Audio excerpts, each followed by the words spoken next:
Amigos televidentes, buenas tardes. Para nosotros un verdadero honor estar aquí de nuevo con ustedes en su espacio Actualidad Fiscal, Tecnológica y Financiera a través de su canal en televisión, 4 a 5 de la tarde. Y agradecido de que toda nuestra teleaudiencia esté sintonizando como cada domingo nuestro espacio. En el día de hoy tenemos 3 temas de sumo interés para fines de consumo de nuestra teleaudiencia y de todo el espectro de profesionales que consumen nuestro espacio. El tema de los estados financieros, la importancia de la preparación de la información financiera y el impacto que tienen los estados financieros dentro del aspecto fiscal y el sistema tributario. En primera parte vamos a conversar lo referente a lo que es la importancia de la elaboración de los estados financieros y cómo eso influye de manera directa dentro de la estructura financiera de la empresa, dentro de la parte fiscal y dentro del sistema financiero dominicano. Bueno, para nadie es un secreto que toda entidad física o jurídica que realiza operaciones económicas durante un ciclo de operaciones, en el caso de nosotros, ese ciclo de operaciones se centra en 12 meses, un año. Esos 12 meses o un año está supeditado a la elección que hiciese el contribuyente, si es persona jurídica, en el artículo 300 de la ley 1192. Dependiendo en la fecha que seleccionó, diciembre, marzo, junio, septiembre, va a preparar y presentar sus estados financieros. Sobre esa base, ese tipo de entidad está mancomunada acorde a lo que son los estándares internacionales de información financiera, NIC, NIF, en base a normas internacionales de contabilidad, NIC, FUR, NIC, Plena, a preparar y presentar información financiera acorde a esos requerimientos y adecuados a la normativa local. Sobre esa base, toda entidad jurídica que cierre su ciclo de operaciones, dependiendo su fecha de cierre, acorde a lo que conversamos del artículo 300, tiene que presentar anualmente sus estados financieros sobre la base del estado de situación o balance general, como se le conoce popularmente, estado de resultados o ganancias y pérdidas, estado de patrimonio o cambio en el patrimonio, estado de flujo de efectivo o el cash flow, flujo de caja, como se le conoce en el argot popular. A esos estados financieros que se le denominan estados financieros básicos, se le unen los estados financieros secundarios, que son el costo de venta o el costo de producción, dependiendo del tipo de entidad. Si es una entidad comercial, entonces tiene que preparar el estado de costo de venta. Si es una entidad que transforma los bienes adquiridos en producto terminado, entonces tiene que elaborar costo de producción. Las únicas entidades que dentro de la parte financiera no manejan el efecto del costo son las entidades de servicio, por el efecto de la intangibilidad que implica el efecto servicio dentro de la estructura de operaciones. Dentro de lo que son esos estados financieros, se conoce como estado de situación o balance general al estado financiero que muestra la radiografía, la fotografía de esa entidad a esa fecha. Mediante ese estado financiero se evalúan lo que conocemos financieramente como cuentas reales, llámense los activos, los pasivos y el patrimonio. Mediante ese estado financiero se puede determinar la situación financiera de la empresa sobre la base de que se mide la ecuación contable de la operación. Activos menos pasivos es igual a patrimonio. Llámese activo todo bien tangible o intangible que esa entidad posee durante ese ciclo que pueda o deba convertirse en efecto de disponibilidad líquida durante esos 12 meses o un año. En el mismo orden, al igual que los pasivos, pero en la otra contrapartida, al igual que los activos, pero en la otra contrapartida de los pasivos no son más como las deudas u obligaciones que esa entidad adquirió durante ese ciclo, producto de la realización de sus actividades comerciales. Todo lo que tiene que ver con efecto de deuda, no importa el término, se le denomina pasivo. El tercer componente es lo que conocemos como capital o patrimonio, que no es más que el aporte o los aportes que realizan él o los accionistas al momento de instaurar una entidad para fines de realizar una actividad económica dentro del suelo dominicano. Esa derivación, equivalente al efecto de activo, pasivo y capital, tiene una subclasificación que va a depender de la estructura de la empresa. Por ejemplo, eso que denominamos activos, contablemente tiene una subdivisión que se conoce como activos corrientes, activos fijos y activos diferidos. Para fines financieros, contables, un activo corriente no es más que aquel activo que esa entidad debe o puede convertir en disponibilidad dinero líquido o equivalencia durante ese ciclo de 12 meses o un año. Dentro de esa estructura de activos corrientes se denominan el efectivo y equivalentes de efectivo, compuesto por esa estructura de la disponibilidad en caja chica, caja general, bancos en moneda local, bancos en moneda extranjera. Pero también están las cuentas y documentos por cobrar. Llámese cuenta por cobrar funcionarios, empleados, clientes, relacionadas, etc. Y los documentos que hayan sido contraídos como compromisos con entidades comerciales, producto que la empresa realiza actividad comercial y les otorga crédito a través de un compromiso de pago futuro.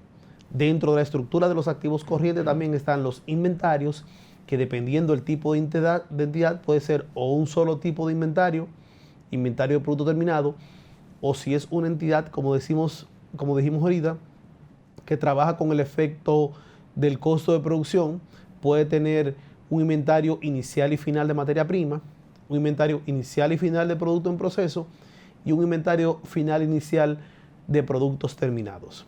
A ese efecto se le adhieren las inversiones, que dependiendo del ciclo de realización, si esa inversión está contemplada durante un ciclo de un año o 12 meses, se considera una inversión corriente y como tal se considera también un activo corriente.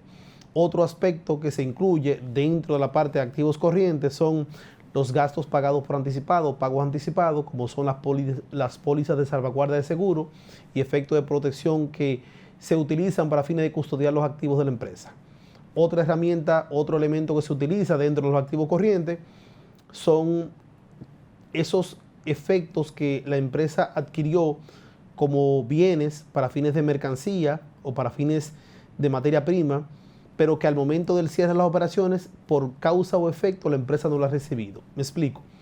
Toda aquella adquisición que la empresa realizó producto de un ciclo X para fines de tener bienes o servicios, bienes sobre todo, que al momento del cierre la empresa no lo ha recibido porque se dio un avance a compra, se adquirió al exterior, pero al momento del cierre, por cualquier tipo de circunstancia, no haya llegado al país, o llegó y yo cierro el 31 de diciembre, llegó el 28 de diciembre, 29 de diciembre y no pude hacer el proceso de desaduanización, sino que hasta la primera semana de enero, aunque hoy día tenemos un despacho 24/7, pero se da el caso que yo pude haber llegado a la mercancía el 31 de diciembre y no pude desaduanizar el 31 de diciembre y desaduanicé el día 1 de enero. Ya para fines fiscales, la fecha de la importación no cae, aunque llegara en diciembre, no cae en diciembre para el ciclo de operaciones fiscales, sino cae en enero. Ese efecto se le denomina inventario en tránsito o mercancía en tránsito. También se considera como un activo corriente. Y cualquier otro activo que dentro de su ciclo de realización esté contemplado los 12 meses, un año.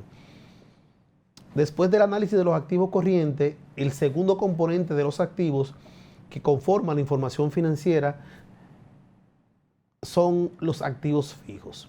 Para fines internacionales se le denomina o propiedad, planta y equipo o inmovilizado material, que es como originalmente se le conoció a través de la norma internacional de contabilidad número 16.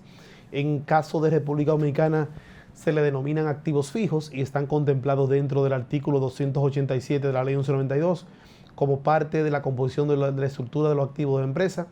Esos activos fijos, en el caso de nosotros, a diferencia de manera internacional, que se denominan como propiedad, planta y equipo, nosotros los contemplamos como activos fijos y los dividimos en 3 categorías. Tenemos la categoría 1, terreno, edificaciones y componentes estructurales. La categoría 2, mobiliario de oficina, equipo de cómputo, equipo tecnológico, vehículo liviano. Y la categoría 3, maquinaria pesada y cualquier elemento de composición de activo que no se encuentre contemplado de manera tácita, tanto en la categoría 1 como en la categoría 2. Esa categoría 1, excepto por el terreno, deprecia un 5%. En el caso de la categoría 2 sin excepción, un 25% y la categoría 3 un 15%. Esa composición en base a las 3 categorías de los activos se conocen en nuestro caso como activos fijos. Ya la parte de la subdivisión que tiene que ver con el efecto del terreno, si es rural o si es rural o urbano, si la edificación es para fines estructurales, o es para fines de operaciones, o es para fines agrícolas, o si en el caso del proceso de los activos ha pasado por una fase de reevaluación, forma parte de la estructura financiera y fiscal de la empresa, pero dentro de los activos fijos. El tercer componente que tratan los activos en el caso de nosotros son los famosos intangibles, o como se conocen, otros activos o activos diferidos. A diferencia del activo corriente y del activo fijo, el activo diferido pertenece a la empresa, forma parte de lo que son los efectos que la empresa posee, pero a diferencia del corriente no es de fácil convertibilidad en dinero líquido, y a diferencia de los fijos no se puede utilizar como efecto de infraestructura o tenencia de propiedad. Un ejemplo de lo que conocemos como activos diferidos o intangibles están los derechos de autor, las marcas, las patentes, los depósitos, las fianzas y cualquier efecto que le dé un derecho exigible a usted que no cumpla con la naturaleza del tipo de activo fijo ni activos corrientes. Después de el tratamiento de los activos, el segundo componente son los pasivos. Les decía que los pasivos son todas las deudas o obligaciones que la empresa contrajo durante ese ciclo, producto de sus operaciones. Y al igual que los activos, se dividen en pasivos corrientes, pasivo a largo plazo y pasivo contingente. Un pasivo corriente es aquel pasivo cuya deuda contraída o compromiso contraído tiene fecha establecida que debe ser saldada dentro de 12 meses o un año. Dentro del componente de los pasivos corrientes, los sobregiros bancarios, los préstamos bancarios a corto plazo, las cuentas por pagar proveedores locales e internacionales, las retenciones y acumulaciones por pagar, los aportes a futuras capitalizaciones, los cobros anticipados y cualquier otra cuenta por pagar que su ciclo de realización sea 12 meses. El segundo componente de los pasivos es el pasivo a largo plazo o la deuda a largo plazo. La misma deuda contraída por la empresa, pero su ciclo de realización sobrepasa los 12 meses o un año. Los pasivos a largo plazo tienen una particularidad que mayormente se adquieren con instituciones financieras sobre la aplicación que establece la ley 183-02 a través del sistema financiero dominicano.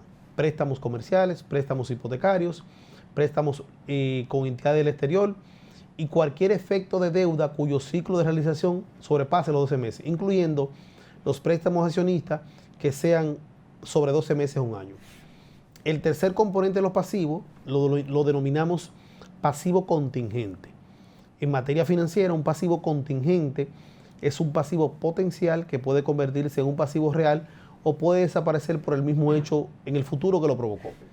Por ejemplo, los procesos judiciales, los litigios, las demandas y cualquier efecto que ha ocurrido en términos de generación de pasivo en un ciclo que no necesariamente se diluya en ese ciclo, sino que puede extrapolarse a ciclos posteriores, como los casos que dijimos. Dentro de la estructura del estado de situación o balance general, el tercer componente es el patrimonio. Decíamos que constituyen los aportes o el aporte que realizan los accionistas para fines de establecer una actividad económica. En el caso de nosotros, la ley 479-08, que fue modificada por la ley 3111, establece que dentro de la estructura de entidades comerciales, las EIRLs, SRL, SAS, SA, dependiendo de su estructura, tienen aportes que realizan él o los accionistas y esos aportes se constituyen en el efecto del patrimonio. Capital autorizado, capital suscrito y pagado, acciones en tesorerías o no emitidas, reserva legal, acorde al artículo 47 de la ley 47908, las reservas especiales, los resultados acumulados y el resultado del periodo.